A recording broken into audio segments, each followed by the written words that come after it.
Un nuage de suspicion entoure la mort de l'acteur oscarisé Gene Hackman et de sa femme, dont les corps ont été retrouvés dans leur maison de Santa Fe. Le célèbre acteur, connu pour ses rôles emblématiques et ses performances brillantes, a choqué le monde avec sa mort mystérieuse aux côtés de sa femme bien-aimée, Betsy Arakawa. Leurs corps sans vie ont été retrouvés dans des circonstances énigmatiques dans leur maison du Nouveau-Mexique, laissant les fans et les enquêteurs avec de nombreuses questions. Le FBI a trouvé des indices et des preuves d'un secret longtemps caché. L'histoire de leur fin tragique est un mélange tourbillonnant de mystères, de chagrin et de détails curieux qui nécessite un examen approfondi de leur passé et de leurs derniers moments. Le 26 février, ce qui a commencé comme une simple vérification de maintenance est devenu l'une des scènes de crime les plus déroutantes de mémoire récente. Deux ouvriers de maintenance sont arrivés à la maison de Gene Hackman, s'attendant à des réparations ordinaires, pour être accueillis par un silence étrange et une porte d'entrée déverrouillée. À l'intérieur, la scène dessinait un tableau sombre. Gene Hackman, âgé de 95 ans, a été retrouvé dans une petite pièce près de la porte arrière, avec sa canne et ses lunettes de soleil laissées à proximité. Tandis que sa femme Betsy Arakawa, âgée de 65 ans, a été découverte dans la salle de bain. Son corps près d'un plan de travail où des médicaments étaient éparpillés et une bouteille de prescription ouverte laissée comme si quelqu'un s'était précipité. Un radiateur renversé près du corps ajoutait à l'enchevêtrement de preuves déroutantes. Les enquêteurs ont noté que bien que les autorités aient d'abord suspecté une intoxication au monoxyde de carbone, un danger grave et courant, les conduites de gaz ont été inspectées et trouvées parfaitement sûres.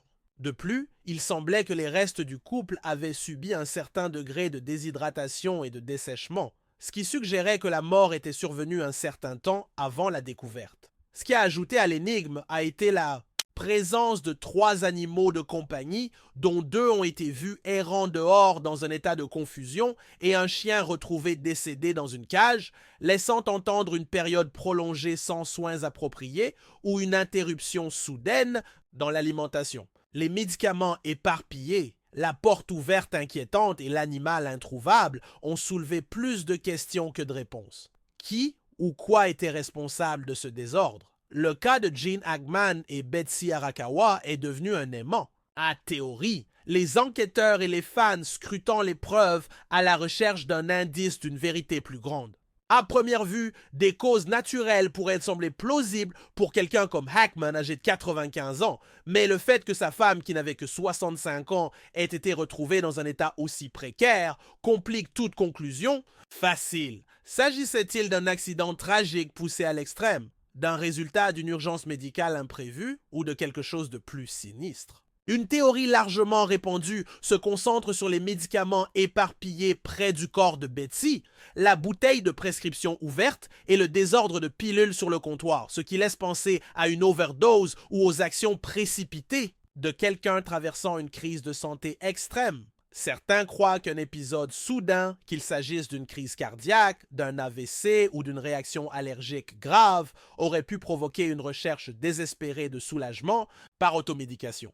Alternativement, il y a l'idée qu'une personne ait pris des pilules intentionnellement comme moyen d'arriver à une fin, menant l'autre dans un état de choc et de désespoir, qui pourrait les avoir conduits tous deux vers une conclusion tragique. Une autre spéculation largement répandue provient des premières évaluations qui faisaient allusion à une intoxication au monoxyde de carbone, un tueur silencieux qui peut laisser peu de traces de traumatisme. Cependant, après des inspections approfondies par les entreprises de gaz locales et les pompiers, cette théorie a perdu du terrain car aucune fuite ou danger lié n'a été trouvé. Pourtant, les résidus de fumée toxique ne peuvent être complètement écartés jusqu'à ce que les rapports d'autopsie et de toxicologie rendent leur verdict. Un élément supplémentaire de mystère a été la découverte d'un agenda mensuel et de 2 téléphones portables verts, suggérant que le couple pourrait avoir suivi des rendez-vous, des événements ou même des plans secrets, ce qui laisse entendre que la vie dans leur maison isolée pourrait avoir eu des aspects inconnus, même de leurs proches. La nouvelle de la mort de Gene Hackman a secoué non seulement Hollywood, mais aussi le cercle restreint de famille et d'amis qui le connaissaient au-delà de l'écran. Ses filles et petits-enfants ont dû faire face à la perte soudaine d'un homme qui n'était pas seulement une star, mais aussi un père et un grand-père aimant. Des hommages émotionnels ont afflué de ses collègues. Des noms mémorables comme Clint Eastwood et Morgan Freeman se joignant au chœur de voix pleurant un véritable géant de l'industrie cinématographique. Les réseaux sociaux se sont rapidement remplis d'images et de messages sincères, chacun exprimant la profonde tristesse ressentie par tous ceux qui admiraient son travail. Parmi ceux qui se sont exprimés sur sa disparition, nombreux étaient ses proches, notamment sa fille Elizabeth, qui a évoqué ses routines personnelles et la force tranquille qu'il possédait face à l'adversité. Malgré son âge avancé et les conséquences physiques d'une longue carrière à Hollywood, Hackman restait étonnamment en bonne forme, toujours actif avec des loisirs comme le pilate et le yoga, ce qui rend d'autant plus choquante sa disparition, surtout associée à celle de Betsy. Sa fille a également suggéré la possibilité d'une intoxication au monoxyde de carbone, laissant penser que des émanations toxiques pourraient avoir joué un rôle dans leur tragique sort. Cette hypothèse, soutenue par certains membres de la famille, contraste avec l'absence de signes évidents de blessures externes ou de malveillance. Amis et collègues se souviennent de la simplicité de Hackman et de son engagement envers son art, évoquant des moments rares où il se retirait des feux de la rampe pour offrir un mot aimable, une leçon de simplicité ou un sourire discret révélant la profondeur de son caractère. Les hommages ont souligné que bien que son héritage cinématographique perdure à jamais, ce sont ses moments privés, emplis de rires, de repas partagés et de conversations sincères qui rappellent la personne derrière le mythe. Les détails entourant sa mort ont suscité de nombreuses spéculations sur la manière dont deux personnes autrefois, pleines de vie et d'esprit, ont pu connaître une fin aussi mystérieuse et prématurée.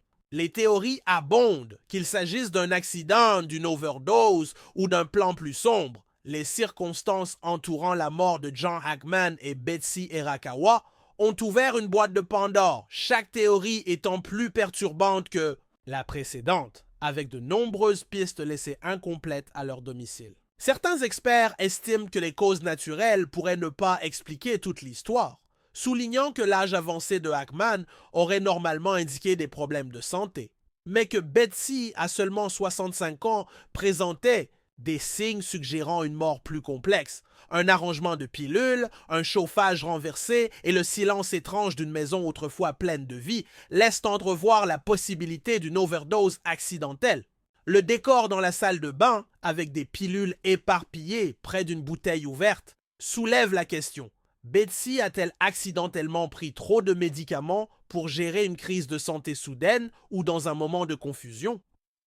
A-t-elle tenté de s'aider elle-même, créant ainsi les conditions tragiques de sa mort? Certains théorisent qu'elle a pu voir Jane Hackman s'effondrer dans une autre pièce, la poussant à prendre des pilules dans une tentative désespérée de faire face à l'horreur du moment. Cependant, cette théorie n'explique pas tout, car l'absence de signes d'effraction ou de lutte ouvre la voie à une autre possibilité troublante, celle d'un pacte suicidaire où les actions d'un partenaire déclenchent une série d'événements, menant les deux à faire leurs derniers gestes séparément, comme l'ont proposé certains psychologues. La séparation des corps dans différentes zones de la maison, Jean près de l'entrée arrière et Betsy dans la salle de bain, pourrait indiquer que chacun a vécu une crise individuelle.